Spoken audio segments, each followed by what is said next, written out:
meeting you right where you are on your foster care journey. This is the Forgotten Podcast. Hello and welcome to the Forgotten Podcast. I'm your host, Jamie Cabe, and I am so happy to be with you. If you are part of the foster care community, passionate about serving, or simply interested in learning more, we are here for you. In every episode of this podcast, you will hear stories from men and women who have experienced foster care to one degree or another. They may have grown up in the system, are caseworkers, foster parents, or others who are here to bring you hope or encouragement. If you enjoy this podcast, please subscribe and share it with a friend. And remember, you are not alone. I hope you enjoy the Forgotten Podcast. Today, I have the very special honor of sitting down with one of my very dear friends, Jillian Kellenberger. This is super cool. We have known each other for many, many years. We have been in ministry together. We have been family together. We have gone through a lot of different things over the course of our lives, right, Jill? And now we get to do a podcast together. I know, I'm excited. It's awesome. Me too. I want to tell you about Jillian just a little bit before we get started. Jillian is what you call an energy giver. She is passionate about people, about relationships. She loves Jesus deeply. She loves caring for people, and she is uniquely gifted at caring well for people. I have experienced that personally, and I have seen her do this in many people's lives. She has also been a foster parent for over 5 years. That's insane to me. I can't believe it's been that long. I know. It feels like yesterday. Yeah. That it all started. I know. Or that I was dreaming of it. That you were dreaming of it, that we were talking about it. Yeah. And you have walked through many things, Jill. You've walked through a lot of joy. You've walked through a lot of sorrow. You've had many tear-filled moments, and you've learned a lot. And so I'm excited for you to be able to share some of that with us today. So thanks for being here. Yeah, I'm thankful to be here and just to share about how faithful God has been in this journey. And I'm just really excited because God is so good. So, it's awesome to be able to share that with others. Yeah. Well, let's do it. Let's start all the way back to 2018. This is when you really made that decision that I'm going to become a foster parent. You took the classes. You had the home visit.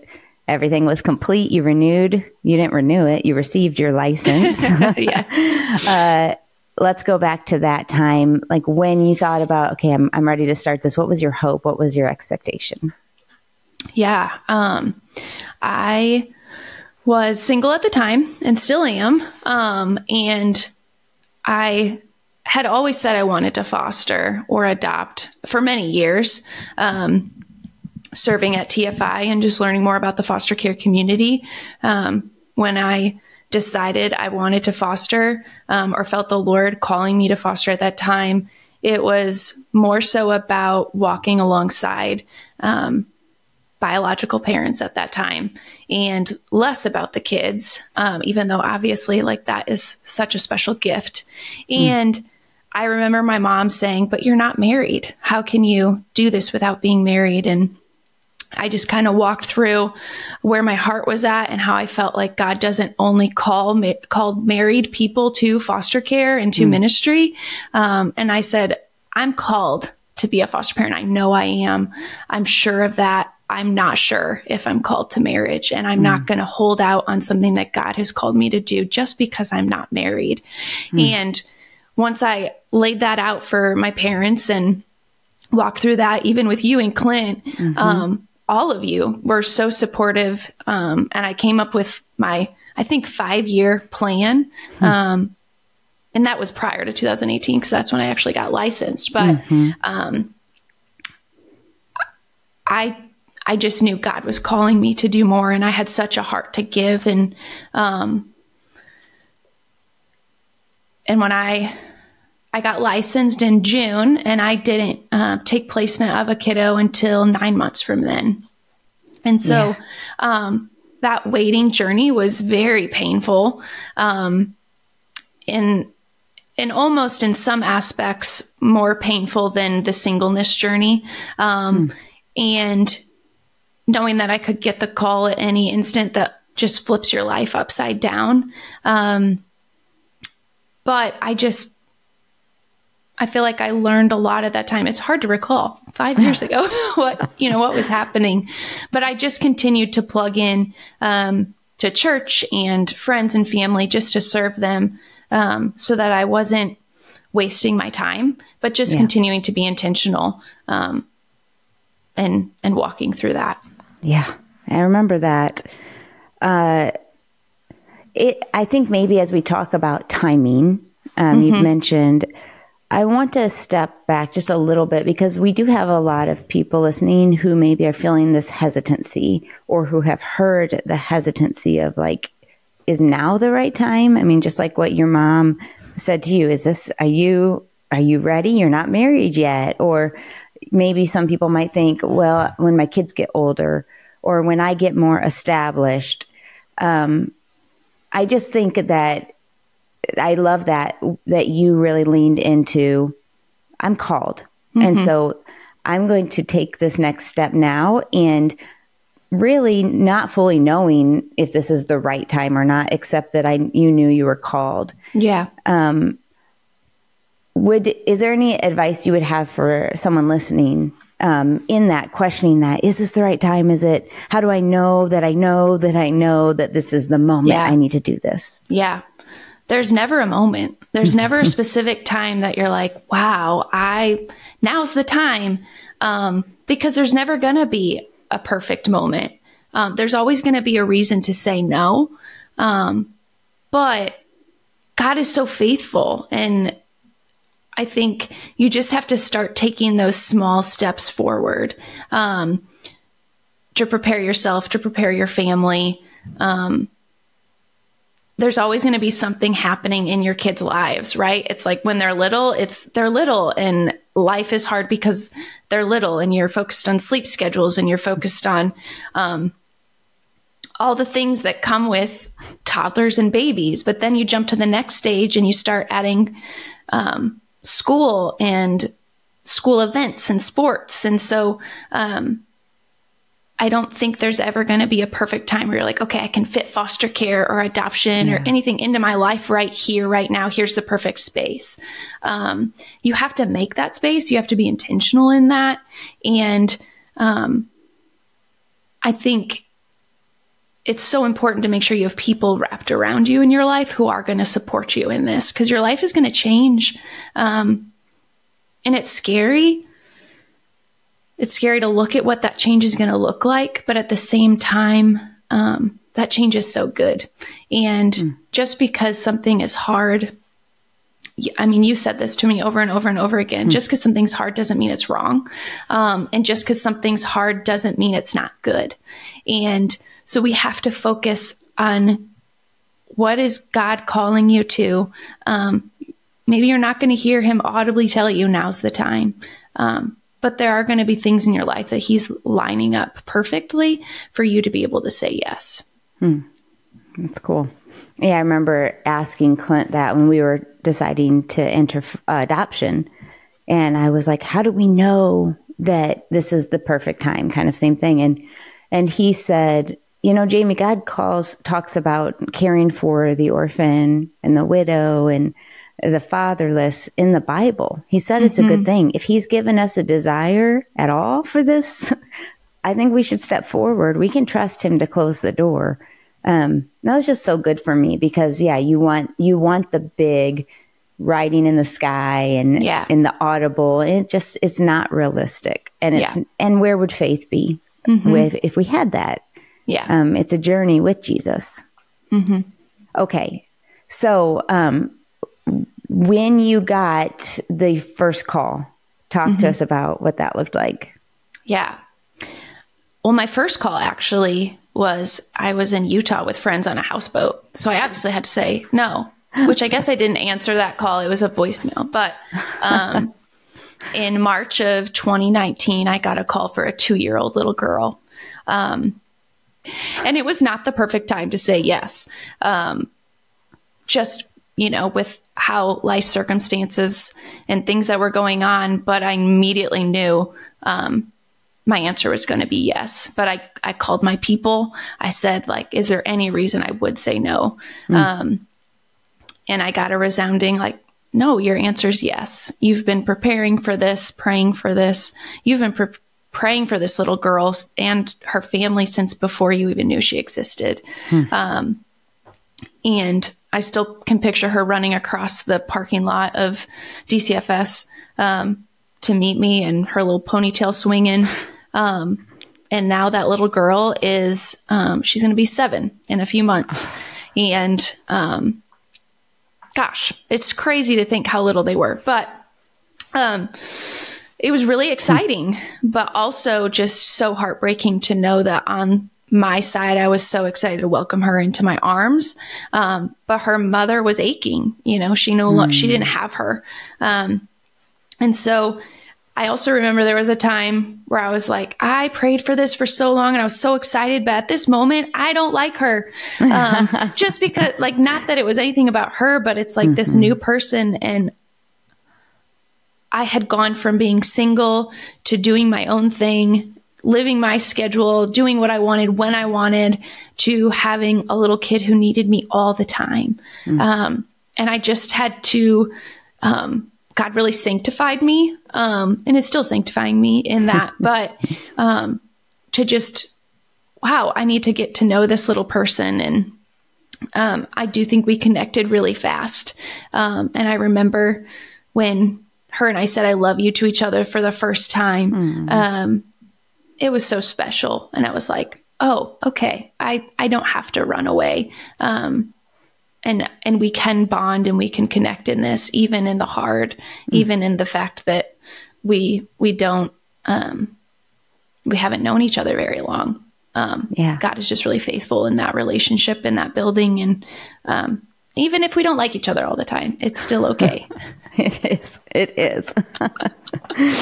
Well, you had her for over 2 years, right? You were her primary day-to-day parent. And this would probably be one of the biggest fears of most people is, I can't give them back. I would be too attached. Yeah. I couldn't let them go home. I mean, those are very real, understandable feelings that we've all felt in this work. But this is the path you had to walk, and we're privileged really to walk, but it was not easy. Right. So talk about what was processing like during that time. I mean, even how you mentioned when you first wanted to get into foster care, you were really thinking about the birth parent. Yeah. Then now you were living this journey. Yeah. Talk about the processing leading up to that. So when I first got into foster care, like I mentioned, I really wanted a relationship with birth parents. I wanted to walk alongside them. I wanted to care for them well and be in their corner. And that's how things started with my first little girl. And her and me and her mom, you know, we had good contact. We would do video calls and we would text and all of these things, but we got to a point about 9 months in where some boundaries were being crossed emotionally, and I kind of had to put up really high boundaries, strong boundaries, and it was really hard to process through that because I wanted her to get her little girl back, but I also had to be the primary advocate for this child as well. And at that point, they were kind of conflicting, and then my emotions are in it because I am the parent to this little girl every single day. And so I'm seeing what her needs are. And they weren't necessarily the viewpoint of what I had and her mom had. We weren't on the same page. And so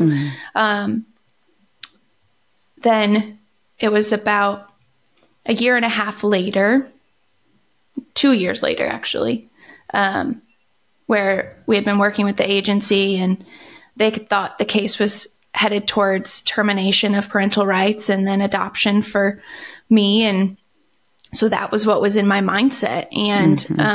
And then with the flip of a switch, some things changed and they said she was going home within 5 months. And she did. She went home 3 months later, and it was terrible. I'm not going to lie. It was the hardest season of my life. Because at that point, me and her mom did not have a good relationship. And I was really struggling with that, because I didn't know if she was ever going to let me see her again. And so during that reunification process of her going home and transitioning home, me and her mom tried to be so intentional to be in contact. And her mom was so gracious to me and did not hold it against me for ultimately cutting her out for a little bit, which praise God for that. She didn't have to do that. I'm very aware that she could have held that against me. But she still had people telling her in her life that she shouldn't let her daughter see me anymore. And so when I sent her home in August, me and the little girl had never been apart for more than 2 nights. And I remember dropping her off at her mom's house and the agency worker saying, just trust me, it's okay. Like, I have my eyes on her. So I left and I just sobbed and I just cried out to the Lord, like, you're the only one who can protect her and know she's safe. But I remember going through that time and thinking, I may never see her again. And it was almost worse than losing a child to death at that point, because I would have had the closure to know they were with Jesus, but I didn't know where she was, how she was doing anything. And because her mom was advised not to contact me for a while, we didn't have any contact for a month. And once it got to a specific point, her mom was like, okay, I can let her see you now.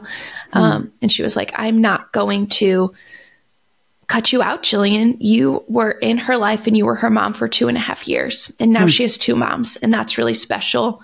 And I'm going to celebrate that with you. And she even texted me the first week that her daughter came home to her and texted me and said, how are you doing? Wow. And that was just such a profound moment, you know, because I finally knew how she was feeling on the other end for 2.5 years. And I remember the months leading up to that, when I was told she was going to go home, it was so painful. And I wasted that time with her because I was so fearful of what was going to happen in the future. And I hate that. I hate that I wasted that time. But I'm so thankful that, like, in that, God just reminded me of his intentionality. He showed me more and more of his character. I was at the lowest of lows. I really didn't know how I was going to carry on days after that. I just would roll out of bed and try to show up to work and try not to cry. And my employer at that time was very gracious and supportive. But I also just learned, like, God's plan is so much better than mine. I thought that her going home wasn't the best at that point, but God, in his goodness and his grace, knowing the big picture, and our viewpoint is just so minute. Our understanding of good and intentionality is so small compared to how big God's picture is of all of our lives, and all the details are intertwined. And what's best for my little girl, what's best for her mom, what's best for me, is completely, we can think we understand what the best is, but we don't truly know. And we have to trust him in that. And so this time just really taught me more about God. And I would say, prepared me to go through heartache more and more. And it's not as scary to face the hard when you know that you are serving a creator who knows it all, and is really caring for you. Wow, that's well said. Let's talk about how it has looked since then, because you said, you know, you kind of left where she had texted you and that you got to see her after a month. But how has it looked since that time? Yeah, her and me and her mom have continued to have a relationship, and she has come to my house about once a month since then. And that was 2 years ago that she returned home. So it's been really neat to see her grow. And me and her mom don't always agree on things, but that's okay. And we cheer each other on. We support each other. She's been one of my biggest cheerleaders as I've taken in more kiddos since then. And it's just really been a gift to be able to love them and, support her and being a mom and just reminding her she's a great mom. And she worked so hard for 2.5 years to get her little girl back. And that's to be commended. That's amazing. She never gave up. And that was even in the midst of COVID, and she couldn't see her for a couple months in person. And she still pushed forward and did her very best. I think it's so good for us to be able to remind these parents that they did it. They worked so hard, and just to keep encouraging them to keep pushing through the hard. Yeah. I love that. I love that not only have you been a cheerleader to her, she has been one of your biggest cheerleaders. That's incredible. Yeah. And that's why we say here often at TFI is the foster care community needs you and you need the foster care community. Yes. We need each other. It's not us as Christians, the church, serving because we're better. Yeah. It's all of us recognizing our need for Jesus.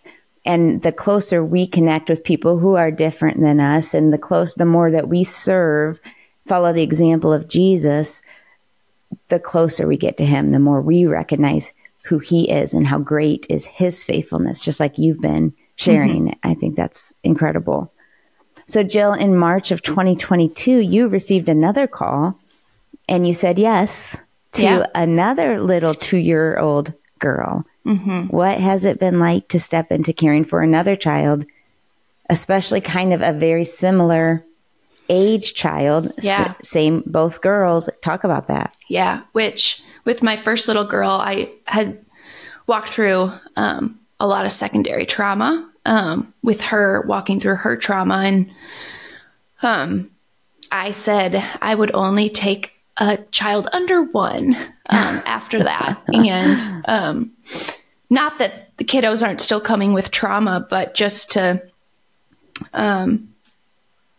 be able to have time earlier with bonding. And God had different plans. And I got a call for a 2-year-old. My worker was like, just try Jillian. She'll probably say no, but she might say yes. And I was like, yeah, let's do it.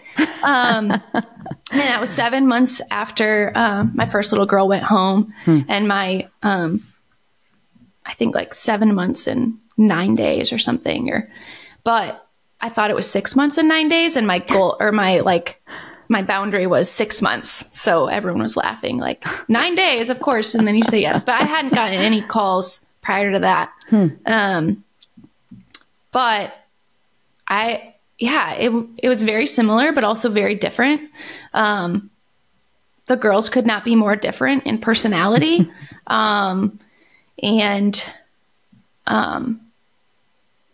It was neat to be able to have the experience with my first 2-year-old, because I was able to see they both came almost nonverbal.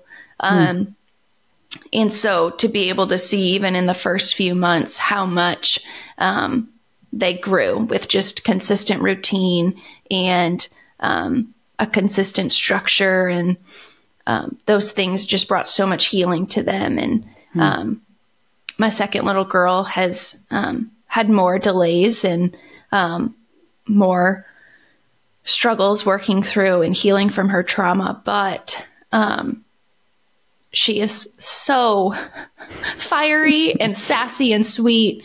And it has been really neat to see her heal over the last 18, 19 months. And just her personality to just explode, and her vocabulary to explode.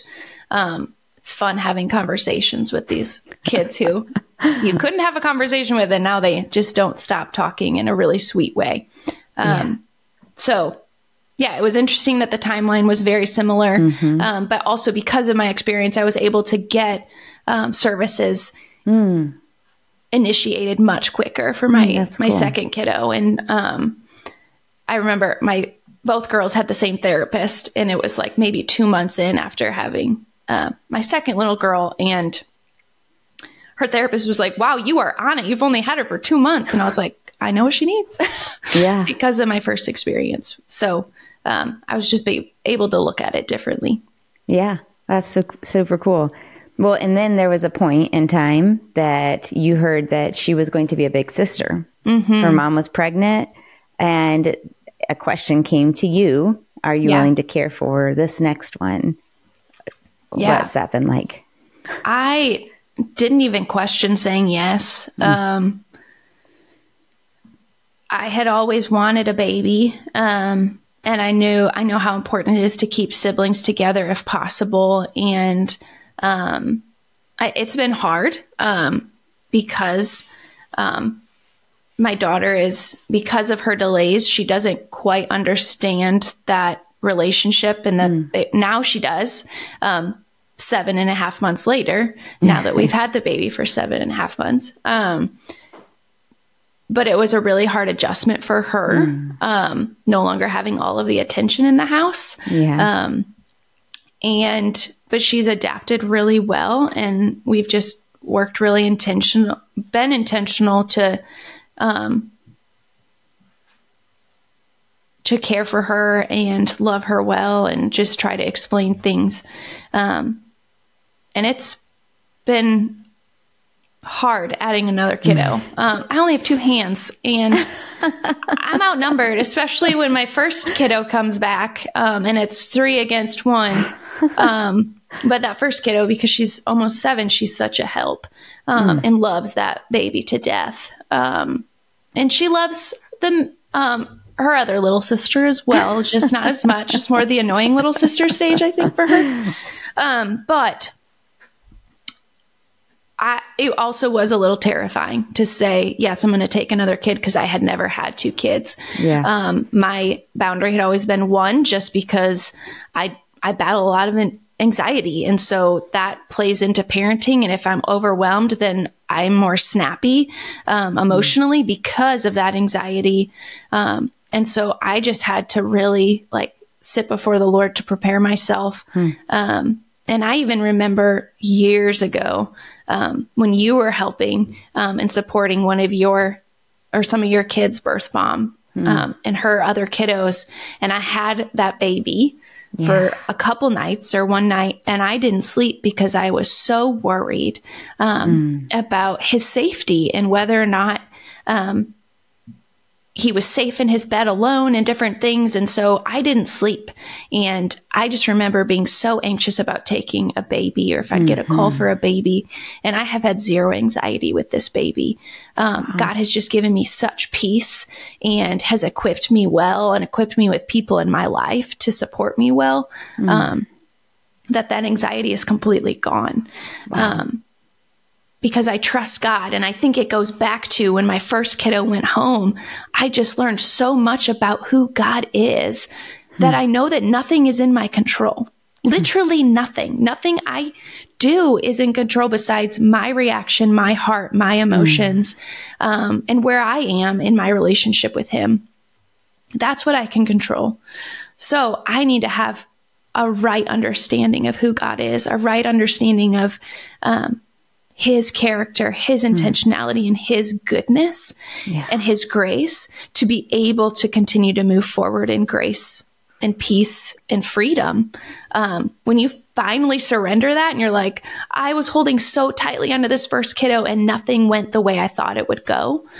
And I still made it through it, not by my own strength, not by anything I did, but because of God's strength, by His grace and His mercy.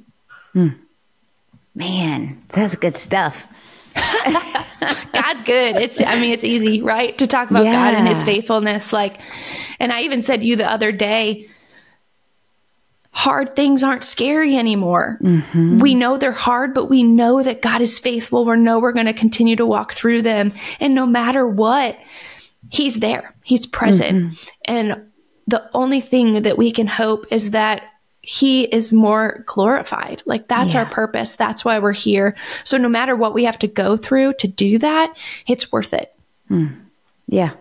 And I agree. I think that stepping into these spaces, for me, adoption, foster care, walking through hard experiences, just like you're saying, those are the things that have brought me the most freedom because I have recognized I'm not in control and God is still good. And so I just resonate with what you're saying. And it is so freeing to just be able to say, I trust you. I trust you, Lord. And it doesn't mean we're like, bring on the hard. No. Hard still hurts. It still hurts. But I do trust him in it. And right now you're in the middle of this case. There's no established, like, you don't know how this is going to end, right? So you're literally walking through this right now daily, I'm sure, having to re-give them over to the Lord to trust. How are you staying present now in the moment instead of jumping ahead, thinking about what ifs, all of these pieces? Yeah, my attitude has been so different this time. My emotions have been so different. I definitely can still get caught up in, the brokenness of the system and frustrations with different people involved. But I try just to keep coming back to God is in control. Their story is being written by him, not me. And my job in this is to be faithful to him and care for them well and provide stable,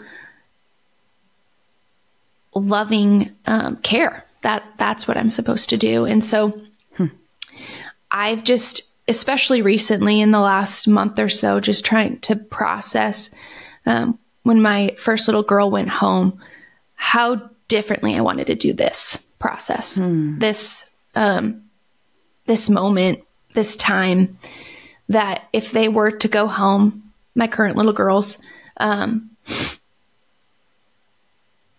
remembering God is faithful, remembering to have my hands open. And also, I wasted so much time worrying about the future with my first kiddo, and I don't want to do that with these children. I want to be present. I want to be intentional to love them well, to share Jesus with them. And that means putting my phone down more. That means being really intentional with sharing truths and Jesus, and how I'm intentional in discipleship of a 3-year-old, in parenting. It's hard, but it's not wasted. And I think back to my first foster daughter, last time she came, or maybe it was 2 weeks ago when she came, she said, Mom, Jesus died on the cross for our sins. He loves us so much. And I was like, yes, amen, girl. Like, she has her mom's friend who takes her to church regularly, and she's still hearing these truths over and over again. And every time she comes back, she's like, "Can we sing catechisms? And can we sing My God is So Big?" And so she's still desiring those things. She's like, calls me every couple weeks and is like, "Hey, can I come back to your house? Like, when are you going to come get me?" And she just loves spending time with my family, and she's still very much a part of our family, and always will be. And that's really special. I don't say I have 2 daughters right now. I say I have 3, and forever I will have 3, no matter if my 2 little girls right now go home. They're forever in our hearts. And so it's just really special to think, like, I have today. I'm not promised tomorrow. No parent, none of us in any situation is promised tomorrow. I just have that constant possibility that they may leave right in front of me as a foster parent, which is almost a gift, right? Like, we can be more intentional in that. But just remembering I don't have forever. I have right now. and I'm going to use right now to glorify God in parenting and my love for them. Yeah. I think what is striking me too, Jill, is how you say, you think back to times that you said you have wasted and stuff, and yet God hasn't wasted any of the learning that you've done through that, right? So I think that for all of us, we all are going to have things that we are imperfect, sinful humans, right? We're not going to do it all right, but we can be assured that God can make all things new. And because of your experience before, you have done it differently this time. You wouldn't have known to do it differently. And so I love that about God, our Redeemer, that he's always restoring as well in our brokenness. He's always bringing us all back to himself and to each other. And that's incredible. So I think for all of us listening, every one of us have things that we're thinking, I wish I would have done this differently. I'm sad. I grieve over how I acted here, or whatever it might be. We can know that Satan wants us to live in shame over that. But God is saying, no, I'm going to heal you. I'm going to bring you. I'm going to grow you. I'm going to help you. Yeah. Because of that.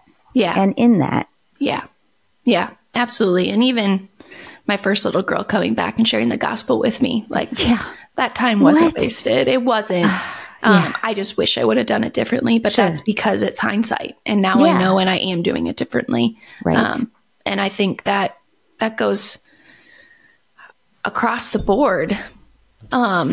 Just now, if you're fostering right now and you have been so fearful of the future or getting too attached, or you're somebody who's considering foster care and you're concerned about being too attached and losing them,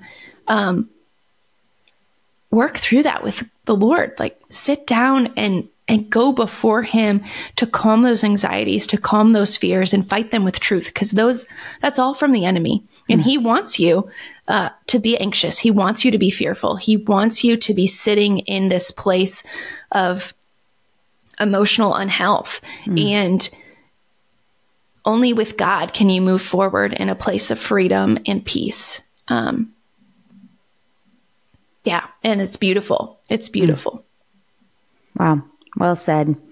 Well, Jill, I feel kind of emotional because I'm very proud of you and thankful for you.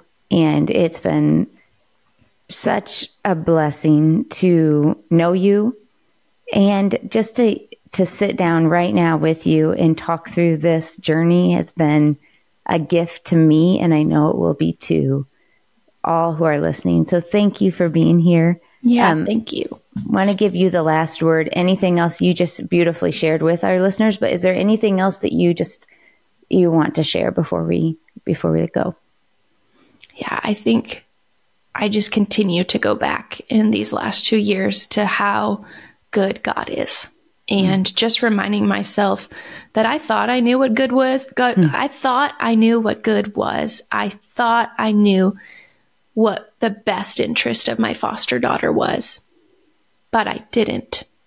And it's because I didn't have the full picture, but God had the full picture. He's had the full picture all along. Since before he even created her, he had that picture in mind, and he carried it out despite my sin, despite my anger, despite my frustration and hurt and pain. And I praise him for that. And I'm so thankful that just as we as parents don't give our kids everything we want, he didn't do that for me. And we need to trust him in that and just trust that you're going to see him in new ways. Maybe you're not going to get the clear, beautiful, picture and still have that relationship with that kiddo, but it's okay because his hand is forever upon that child's life, forever and ever and ever, and will forever be able to be influential in that child's life because of the truths that he has shared through you in the time that child was with you. Amen. Thanks for being on. Thanks, Jamie. Well, I hope that today's episode encouraged you wherever you are on your foster care journey. We want you to stay connected, so be sure to subscribe and turn on notifications so you will never miss an episode. Also, we have great content at theforgotteninitiative.org. Thank you for watching. I cannot wait to be with you next time.